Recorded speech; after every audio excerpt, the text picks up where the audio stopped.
പുലിമുരുകൻ നിങ്ങൾക്ക് എല്ലാവർക്കും അറിയുന്ന സിനിമയാണ്. ഡാഡി ഗിരിജ എന്ന് പറയുന്ന ക്യാരക്ടറിന് ഡബ് ചെയ്യാൻ വേണ്ടിയിട്ട് എന്നെ വൈശാഖ് വിളിക്കുന്നത്. അപ്പൊ അദ്ദേഹം നിങ്ങൾ ഓർമ്മിക്കുന്നുണ്ടാവും, ഈ കാട്ടിനകത്ത് ഒരു കമ്പിളി പുതപ്പൊക്കെ പുതച്ചിട്ട് വരുന്ന ഒരു സീൻ. അപ്പൊ അതിൽ അദ്ദേഹം ഇങ്ങനെ പറയുന്നു, മുരുകനെ കണ്ടേ പറ്റൂ.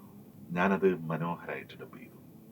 പക്ഷെ പിന്നീടാണ് അദ്ദേഹത്തിന്റെ ഒരു യൗവനകാലം, യഥാർത്ഥ വില്ലൻ വേഷം പ്രത്യക്ഷപ്പെടുന്നത്. കുറെ കൂടി ഷാർപ്നെസ്സോട് കൂടിയിട്ട് കഥാപാത്രത്തിന്റെ ഡയലോഗുകൾ പ്രസന്റ് ചെയ്യേണ്ടി വന്ന ഒരു ഘട്ടം വന്നു.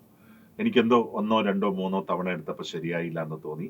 ഞാൻ അദ്ദേഹത്തോട് പറഞ്ഞു, എനിക്കിത് പറ്റിയ പണിയല്ല എന്ന് പറഞ്ഞു. ഒരു വലിയ അവസരം ഞാൻ അവിടെ വെച്ച് നഷ്ടപ്പെടുത്തി. തിയേറ്റർ അടിച്ചു പൊളിക്കുന്ന ശബ്ദത്തിൽ മനോജ് എന്ന് പറയുന്ന മിടുക്കനായിട്ടുള്ള ഡബിങ് ആർട്ടിസ്റ്റിന്റെ ശബ്ദത്തിൽ ഡാഡി ഗിരിജയുടെ ഡയലോഗുകൾ ഓരോന്നും പ്രസന്റ് ചെയ്യപ്പെട്ടപ്പോൾ ജീവിതത്തിലെ ഏറ്റവും വലിയ നഷ്ടം എനിക്ക് സംഭവിച്ചു പോയി.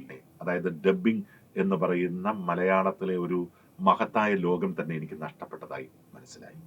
നിങ്ങൾക്ക് അവസരം എന്ന് പറയുന്നത് വളരെ റയറായിട്ട്, അപൂർവമായിട്ട് നിങ്ങളുടെ മുമ്പിലേക്ക് വരുന്നതായിരിക്കും. പക്ഷേ ആ അവസരത്തെ ഗോൾഡൻ ഓപ്പർച്യൂണിറ്റിയായി കണ്ടുകൊണ്ട് എന്ത് സാഹസികമായിട്ടാണെങ്കിലും എന്ത് വില കൊടുത്തിട്ടാണെങ്കിലും അത് സ്വന്തമാക്കി വിജയിപ്പിക്കാൻ നിങ്ങൾ ശ്രമിക്കണം എന്ന് ഞാൻ കുട്ടികളോട് പറയാറുണ്ട്.